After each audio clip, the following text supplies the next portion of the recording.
you know that English and German were actually close cousins back in the day? That was around 1500 years ago. It all started when the Vikings invaded northern England and East England. They were there to stay, and they were trying to communicate, and they couldn't. But the words were actually kind of similar, but the cases and the articles and the endings were a little different, and there is where they did not communicate well. So they dropped already the endings, and that was the beginning of the difference between German and English. But then 1066, remember that date? William the Conqueror, he was a Norman from France, and he invaded England.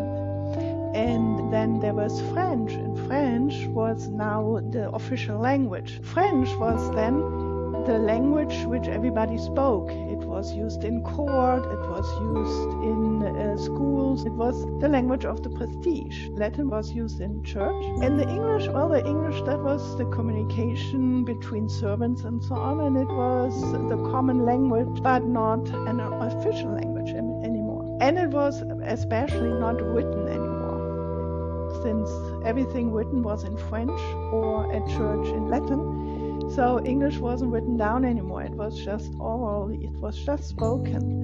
And that was when then all the cases, the articles and so on, that was dropped because it was then simpler to say. And that is where the development between German and English started. And German kept the complexity. German kept the way with all the cases, the articles and dative, accusative and so on.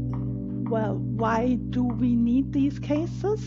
Why do we have to show which is an indirect object, which is a direct object? Well, we want to know who is doing what to whom. And in English, you do that with a strict word order. It's always subject, verb, and then the object. The man eats the fish. You cannot say in English, the fish eats the man. Well, you can say that, but then the meaning is completely different. But in German you can do that because we have these clear markers, these clear articles who is showing you, this is the direct object. No matter where it stands in the sentence, we can say der Mann isst den Fisch, so the man eats the fish, or we can say den Fisch isst der Mann.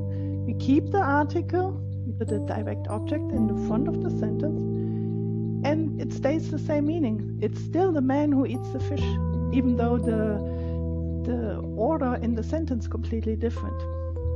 It doesn't matter because we have this very clear article. It says den Fisch. Okay, it is a direct object. It cannot be the subject. I hope this made it a little bit clearer for you why we have these articles. I know it's a pain to learn them, but learn the articles in the nominative, you know the pattern, and then you get used to it by time. Be patient and keep practicing.